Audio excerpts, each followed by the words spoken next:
తులారాశి వారికి ఈ వారం మధ్యస్థ ఫలితాలు గోచరిస్తున్నాయి. వృత్తి ఉద్యోగాల పరంగా అనుకూలంగా ఉన్నప్పటికీ ఖర్చులు అధికంగా ఉంటాయి.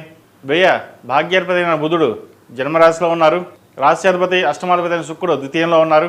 కార్యక్రమంలో ఎంత కష్టపడినప్పటికీ ఫలితం తక్కువగా రావడం, ఖర్చులు అధికంగా ఉండడం, ఒక పనికి ఇంకో ఖర్చు అవడం, దాని మీద మళ్ళీ ఏదైనా అప్పు చేసి చేయడం, అప్పు చేయకుండా ఉండాలి, ఉన్నదాంతం సర్దుకోవాలనే భావంతో ఎక్కువగా ఉంటారు. అలాగే ఉండడం మంచిది. అయితే ఈ వారమే కొంచెం ఇబ్బందికరంగా ఉంటుంది ఫైనాన్స్ పరంగాను. కాబట్టి ఎటువంటి ఇబ్బంది లేకుండా, సంకోచం లేకుండా మీ కార్యక్రమాలను పూర్తి చేసుకోండి. ఉద్యోగంలో మంచి మార్పులు వస్తాయి. వచ్చిన అవకాశాన్ని ఉపయోగించుకోండి. తృతీయ షష్టమాధిపతి అయిన గురువు దశమంలో ఉన్నారు, బలంగానే ఉన్నారు. లాభాధిపతి అయిన రవి ద్వితీయంలో ఉన్నారు. సంతానపరంగా సహోదరి మధ్య అనుకూలత ఏర్పడుతుంది. సంతానం మంచి సంబంధం కుదురుతుంది. ఎన్ని ఉన్నా సరే మనోధైర్యం సరిపోక మనోవేదన ఎక్కువగా ఉంటుంది. వీరికి ఎటు వెళ్తోంది, ఎలా వెళ్తున్నాం, జీవితం ఏంటి, ఎలా ఉంటుంది, కెరియర్ పరంగా ఎలా ఉంటుంది, ఈ జీవితం ఇంతేనా, ఇంకెన్నాళ్ళు ఇలాగ ఉంటుంది అనే భావన ఉంటుంది. అది అందరికీ కాదండి, కొంతమందికే.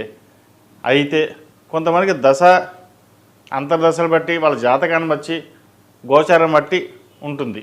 తులారాశి వారికి మధ్యస్థ ఫలితాలే ఉన్నాయి. ఖర్చులు అధికంగా ఉంటుంది, వాటిని అధిగమించండి. సాధ్యమంతకు తగ్గించడానికి చూడండి. స్పెక్యులేషన్స్కి దూరంగా ఉండడం, అదేవిధంగా షేర్ మార్కెట్కి దూరంగా ఉండడం చెప్పదగినది. ఇన్వెస్ట్మెంట్ రూపేణా ప్రస్తుతానికి ఎటువంటి ఇన్వెస్ట్మెంట్ లేకుండా ఉన్న ధనాన్ని సేవింగ్ చేసుకోవడం లేదా దాచుకోవడం చెప్పదగిన సూచన. వ్యాపార పరంగా కూడా ఉన్న వ్యాపారాన్ని నడిపించుకుంటూ కొత్త వ్యాపారాల జోలికి కొంతకాలం ఆగి ఉండడం చెప్పదగింది. ఏదైనా ఇన్వెస్ట్మెంట్ చేయదలుచుకుంటే ఎవరైనా అప్పు తీసుకొచ్చి లేదా ఇన్వెస్ట్మెంట్ పెట్టుకొని తప్పితే కానీ భాగస్వాముల మటుకు చేయకండి. కుటుంబ పరంగా జీవిత భాగస్వామి సలహాలు సూచనలు ఎంతగానో మేలు చేస్తాయి. మీరు చేసే ప్రతి కార్యక్రమాలను దైవానుగ్రహం ఉంటుంది.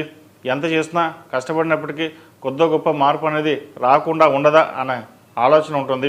అది భవిష్యత్తులో బాగుంటుంది.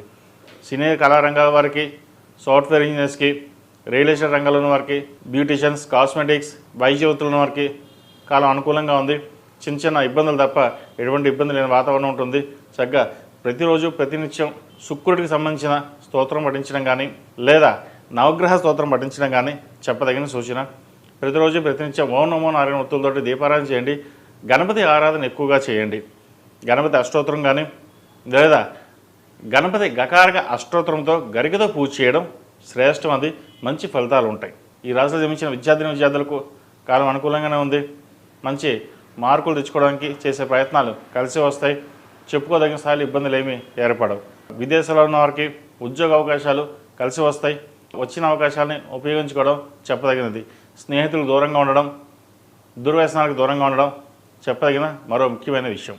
ఈ రాశిలో జన్మించిన స్త్రీలకు వృత్తి ఉద్యోగాల పరంగా సానుకూలంగా ఉంటుంది. వ్యాపార పరంగా మధ్యస్థ ఫలితాలే ఉంటాయి. స్ట్రెస్ ఎక్కువగా ఉంటుంది.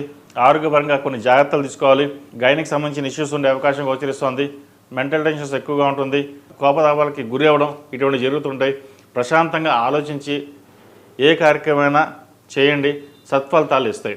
తొందరపడి తీసుకునే నిర్ణయాలు, తొందరపడి చేసే కార్యక్రమాలు ఏదైతే ఉన్నా సరే అవి దుష్ప్రభావాలకు దారితీసే అవకాశం గోచరిస్తోంది. జాగ్రత్తగా ఆలోచించి నిర్ణయాలు తీసుకోండి. ఈ రాశిలో జన్మించిన వారు ప్రతిరోజు ప్రతినిత్యం ఓం నమో నారాయణ ఒత్తులతో దీపారాధన చేయండి. అదేవిధంగా దక్షిణామూర్తి స్తోత్రాన్ని పఠించండి. మంచి ఫలితాలు ఉంటాయి.